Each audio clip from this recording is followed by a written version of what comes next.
तो क्वेश्चन ये था कि 2023 के पेपर में अब आपको पूरे स्टेप्स याद करने की ज़रूरत नहीं है, लेकिन अब जैसे ग्लाइकोलिसिस 10 स्टेप प्रोसेस, तो यहाँ पे कुछ आपने क्वेश्चंस प्रैक्टिस करना है और उससे आपको आइडिया हो जाएगा कि क्या चीज़ आपको याद रखनी है या नहीं। जैसे अभी एक बहुत ही स्पेसिफिक क्वेश्चन इन्होंने दे दिया ग्लाइकोलिसिस का। इन्होंने कहा कि जो एंजाइम है आइसोमेरेज, वो कौन से स्टेप ऑफ ग्लाइकोलिसिस में यूज़ होता है। इसी तरीके का कोई सवाल था मेरे ख्याल से।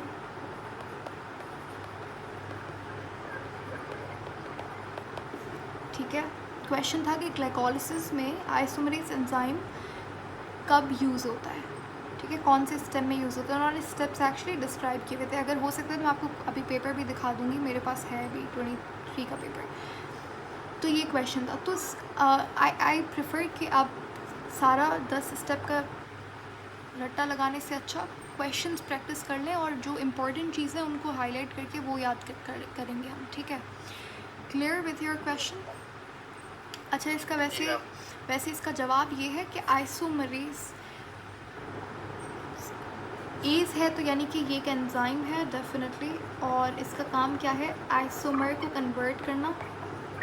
तो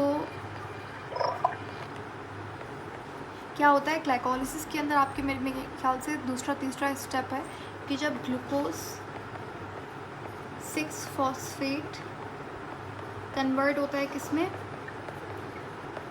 फ्रक्टोज 6 फॉस्फेट में,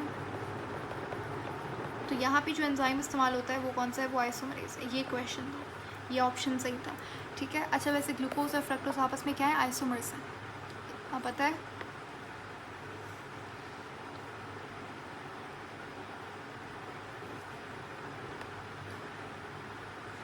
तो ये है पेपर वो।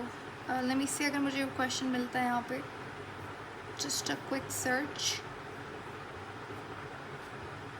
ताकि आपको बेटर आइडिया हो जाए कि कैसा क्वेश्चन आपको मिल सकता है। ओके, ये रहा सवाल।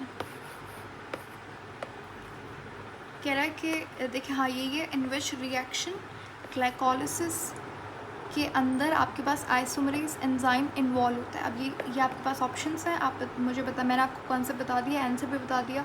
यहाँ पे कौन सा सही है, फर्स्ट वाला था। Okay good. और बाकी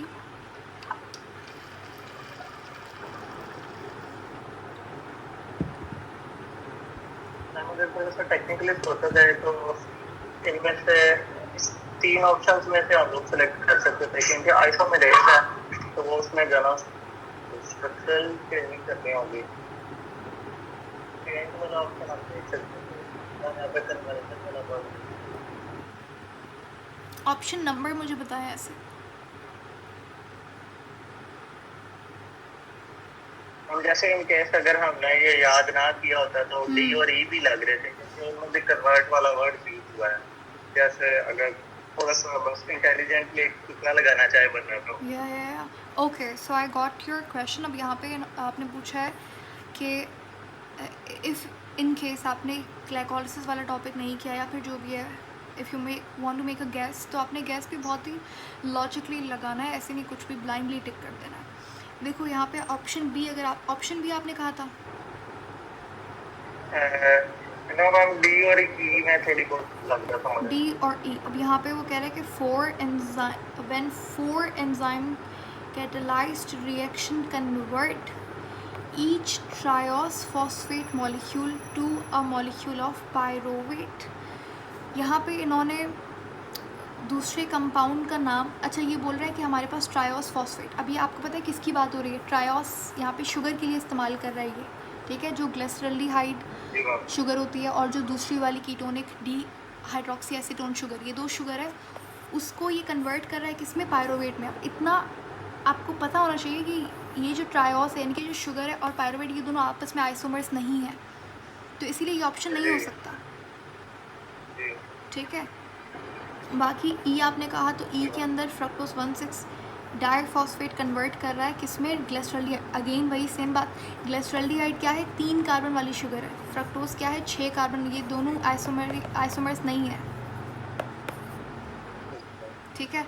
ग्लूकोज और फ्रक्टोज अगर आपको नहीं भी पता तो ये बायोमोलिक्यूल वाले चैप्टर के अंदर आप ये तो पढ़ोगे ही कि आइसोमर्स के बारे में और कौन सा किसका आइसोमर है, तो वहाँ पे यूल स्टडी के ग्लूकोज और फ्रक्टोज क्या है, दोनों आपस में आइसोमर्स हैं। तो option A is the best option.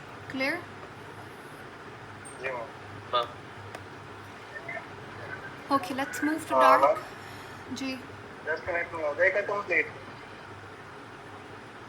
Ji dark reaction हो जाएगा 10 मिनट में complete? No, I don't think so, but dark reaction के अंदर हमारे पास प्रोसेस नहीं शुरू करेंगे, we'll just do the basic information और इंट्रोडक्शन, ठीक है। ठीक है जी, ठीक है।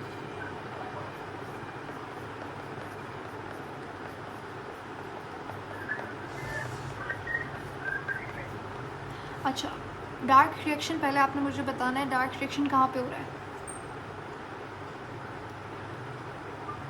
स्टोमा के अंदर। स्टोमा के अंदर।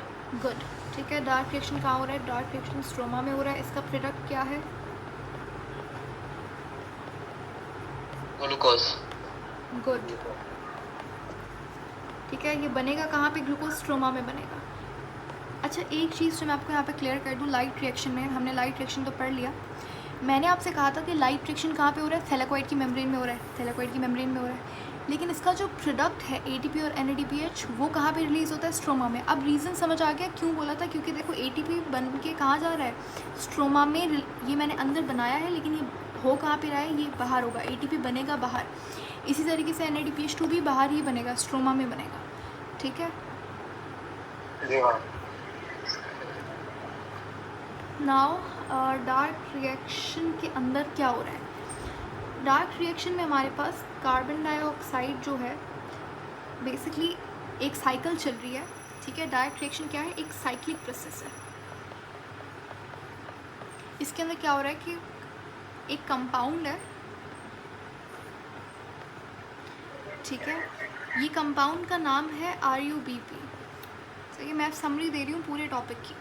इस कंपाउंड का नाम क्या है? RUBP। बाकी कंपाउंड आप याद करो ना करो, ये कंपाउंड का नाम आपको पता होना चाहिए, RUBP, ठीक है। ये 5 कार्बन का एक कंपाउंड है, ठीक है। इसका फुल फॉर्म है राइबोलोज बिसफॉस्फेट, सही है। ये क्या करता है? ये जो बाहर एनवायरनमेंट में पड़ी हुई कार्बन डाइऑक्साइड है, ये इसको लेता है, सही है।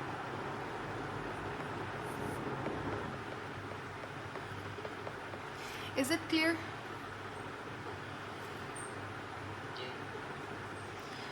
एक कंपाउंड है RUBP, ये कार्बन डाइऑक्साइड का प्यासा है, इसको कार्बन डाइऑक्साइड चाहिए। इन्वायरमेंट, कार्बन डाइऑक्साइड कहाँ से आती है? इन्वायरमेंट में बहुत पड़ी हुई है, ठीक है।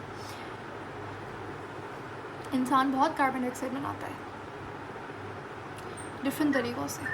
सो अनफॉर्चुनेटली बहुत कार्बन डाइऑक्साइड है हमारे पास अभी अर्थ पे मौजूद, ठीक है। तो अभी हमारे पास ये कंपाउंड जब कार्बन डाइऑक्साइड को लेता है तो इसके साथ एक और कार्बन ऐड हो गया, किसका? कार्बन डाइऑक्साइड का, ऐसा ही है। तो ये कितना? 6 कार्बन हो जाएंगे, 7 होंगे, कितने होंगे? तो ये 6 कार्बन का एक कंपाउंड बन गया। अब 6 कार्बन का जो कंपाउंड बना वो बड़ा अनस्टेबल था, तो वो बीच में से टूट गया, तो 3। अब ये मैं यहाँ पे साइकिल स्टार्ट नहीं करना चाहती, लेकिन ये इस तरीके से कर करके दोबारा से ये कंपाउंड रीजनरेट हो जाता है और यहाँ पे हमारे पास निकलता है क्या? ट्रायोस, मतलब शुगर निकलती है यहाँ पे। और 2 बार जब ये साइकिल होती है तो वहाँ पे हमारे पास ग्लूकोज बनता है। So this cycle is dark reaction, ठीक है। इसके 3 स्टेप्स हैं। इसके अंदर क्या हो रहा है? इसके अंदर कार्बन डाइऑक्साइड क्या हो रही है? फिक्स हो रही है। कार्बन डाइऑक्साइड इज़ फिक्स्ड, ठीक है। और इस साइकिल को करने के लिए आपको क्या चाहिए? और NADPH। यस, आपको ATP चाहिए।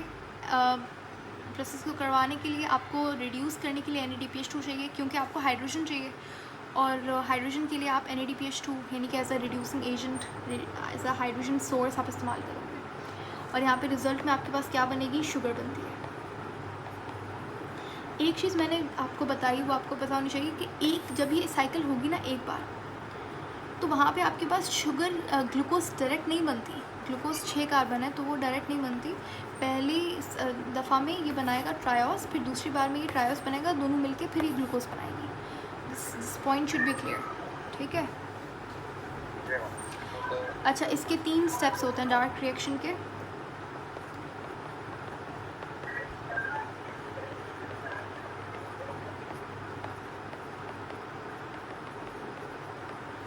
ठीक है, कितने स्टेप्स हैं? 3 स्टेप्स। पहला क्या करता है, ये कार्बन को पकड़ता है, कार्बन फिक्सेशन बोल देंगे उससे। दूसरा ये क्या करता है, ये वो जो कार्बन को इसने लिया है, फिर यहाँ पे ये जो भी कंपाउंड वगैरह बना उसके साथ हाइड्रोजन ऐड करता जाता है, तो उसको हम रिडक्शन बोल देंगे। तीसरा स्टेप जो है ना, अब मैंने जैसे कहा कि कर वर के ये साइकिल दोबारा से RUBP पे पहुँचती है। जितना RUBP हम यूज़ करेंगे हम उतना दोबारा से बनाएंगे, तो इसको हम रीजनरेशन बोल सकते हैं। किसकी रीजनरेशन हो रही है?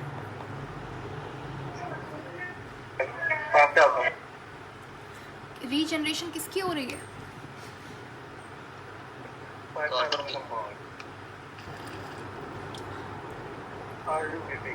RUBP की, कार्बन की नहीं बोलेंगे, अब RUBP की रीजनरेशन होगी।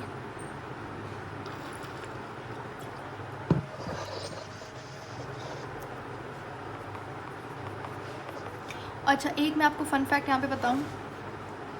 आपको पता है RUBP जब कार्बन डाइऑक्साइड को ट्रैप करता है तो इसको एक चीज़ चाहिए होती है, ठीक है। इसके बिना ये RUBP काम नहीं कर सकता। यहाँ पे एक एंजाइम होता है, उस एंजाइम का नाम है रुबिस्को। सुना है नाम?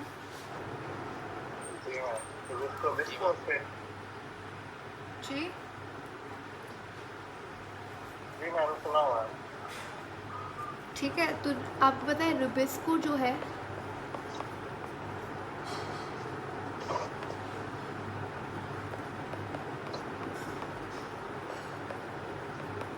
दुनिया का सबसे अबंडेंट प्रोटीन रुबिस्को है, ठीक है। दुनिया का सबसे अबंडेंट, सबसे ज़्यादा पाया जाने वाला प्रोटीन दुनिया में ज़मीन पे रुबिस्को है, जो कि एक एंजाइम में कहाँ पे यूज़ हो रहा है, डायरेक्ट रिएक्शन में यूज़ हो रहा है। अच्छा, ये तो हो गया, ये चलो ये प्लांट में। मुझे अगर मैं आपसे पूछूं कि ये एक्स्ट्रा चीज़ें हैं यहाँ पे, जस्ट फॉर योर इन्फॉर्मेशन मैं लिख रही हूँ। बाकी टॉपिक हमारा कंप्लीट हो गया है। नेक्स्ट हमारे पास जो साइकिल है वो हम कल शुरू करेंगे, ठीक है। और ये जो आप देख रहे हैं यहाँ पे डार्क रिएक्शन के अंदर कितना ATP यूज़ होगा, कितना NADPH यूज़ होगा, यहाँ पे मैंने कोई क्वेश्चन नहीं देखा डार्क रिएक्शन से, लेकिन आगे जब आप सेल्यूलर रेस्पिरेशन पढ़ेंगे वहाँ पे कितना ATP कितना NADPH बनेगा, वहाँ से क्वेश्चंस आए हुए हैं बहुत सारे। बट स्टिल हम थोड़ा सा आइडिया होना चाहिए आपको कि डार्क रिएक्शन में भी क्या चीज़, एक ग्लूकोज बनाने के लिए कितना कार्बन डाइऑक्साइड लग रहा है, कितना ATP कितना NADPH, ये सारी चीज़ें हम कल करेंगे। बस this is the last thing. अगर मैं आपसे पूछूँ which is the most abundant protein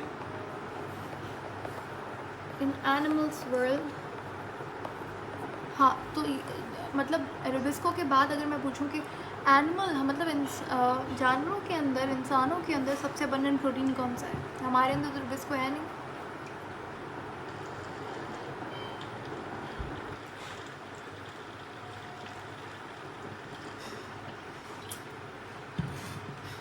हाँ, any idea, any guesses?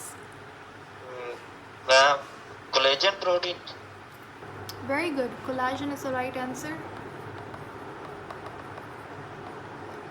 Yes, collagen हमारे पास सबसे अबंडेंट प्रोटीन होता है इन एनिमल्स वर्ल्ड, ठीक है।